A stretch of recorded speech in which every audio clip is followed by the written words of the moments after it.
This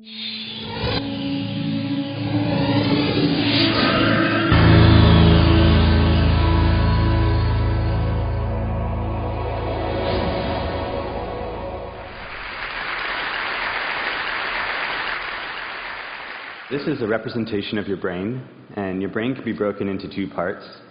There's the left half, which is the logical side, and then the right half, which is the intuitive. And so if we had a scale to measure the aptitude of each hemisphere, then we can plot our brain. And for example, this would be somebody who's completely logical. This would be someone who's entirely intuitive. So where would you put your brain on this scale? Some of us may have opted for one of these extremes. But I think for most people in the audience, your brain is something like this, with a high aptitude in both hemispheres at the same time. I mean, it's not like they're mutually exclusive or anything. You can be logical and intuitive. And so I consider myself one of these people, along with most of the other experimental quantum physicists. We need a good deal of logic to string together these complex ideas, but at the same time, we need a good deal of intuition to actually make the experiments work.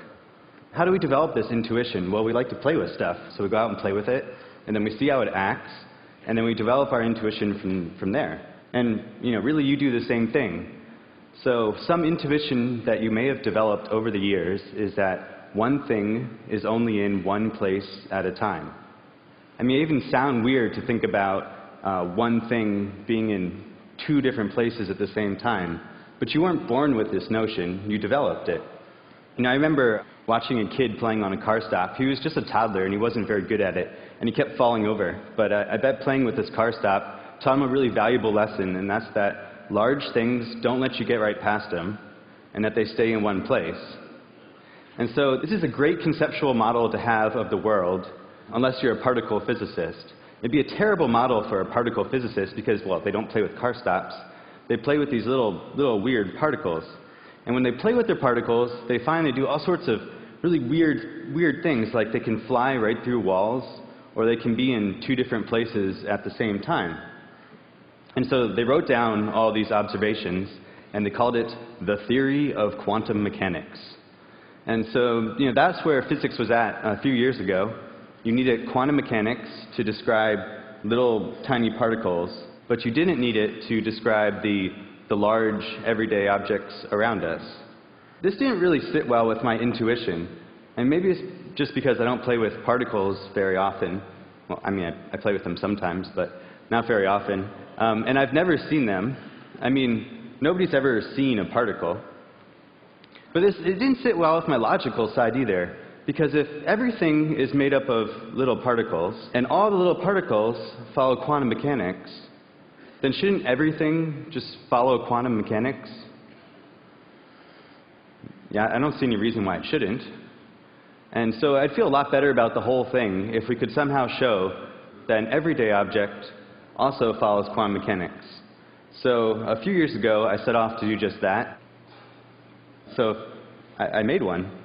This is the first object that you can see that has been in a mechanical quantum superposition.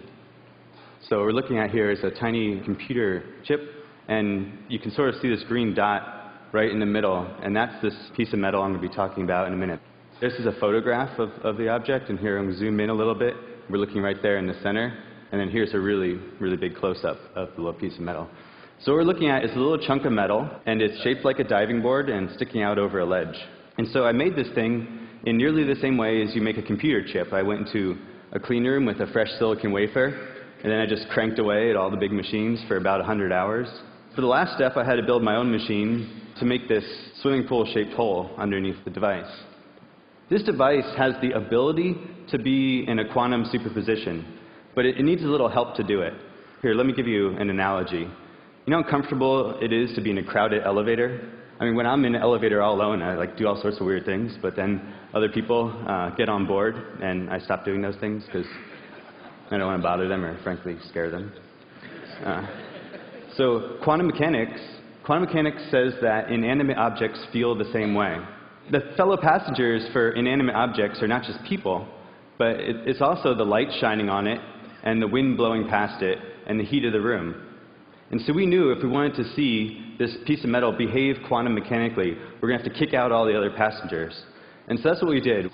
We turned off the lights, and then we put it in vacuum and sucked out all the air, and then we cooled it down to just a fraction of a degree above absolute zero. Now, all alone in the elevator, the little chunk of metal was free to act however it wanted. And so we measured its motion, and we found it was moving in really weird ways. Instead of just sitting perfectly still, it was vibrating. And the way it was vibrating, it was breathing, something like this, like expanding and contracting bellows. And by giving it a gentle nudge, we were able to make it both vibrate and not vibrate at the same time. Something that's only allowed with quantum mechanics. So what I'm telling you here is something truly fantastic. I mean, what does it mean for one thing to be both vibrating and not vibrating at the same time? So let's think about the atoms. So in one case, all the trillions of atoms that make up that chunk of metal are just sitting still. Now at the same time, those same atoms are moving up and down. Now it's only at precise times when they align. The rest of the time, they're delocalized. So that means that every atom is in two different places at the same time, which in turn means the entire chunk of metal is in two different places. I think this is really cool. I mean, really. It was worth locking myself in a clean room to do this for all those years. Because check this out. The difference in scale between a single atom and that chunk of metal is about the same as the difference between that chunk of metal and you.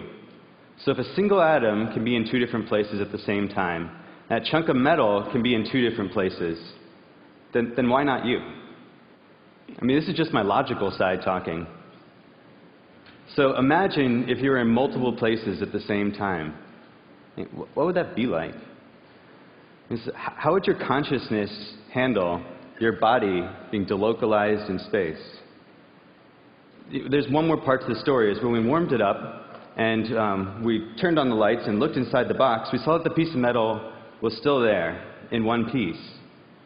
And so, I had to develop this new intuition that it seems like all the objects in the elevator are really just quantum objects, just crammed into a tiny space. You hear a lot of talk about how quantum mechanics says that everything is all interconnected. Well, that's not quite right. It's more than that. It's deeper. It's that those connections, your connections to all the things around you, literally define who you are. And that's the profound weirdness of quantum mechanics. Thank you.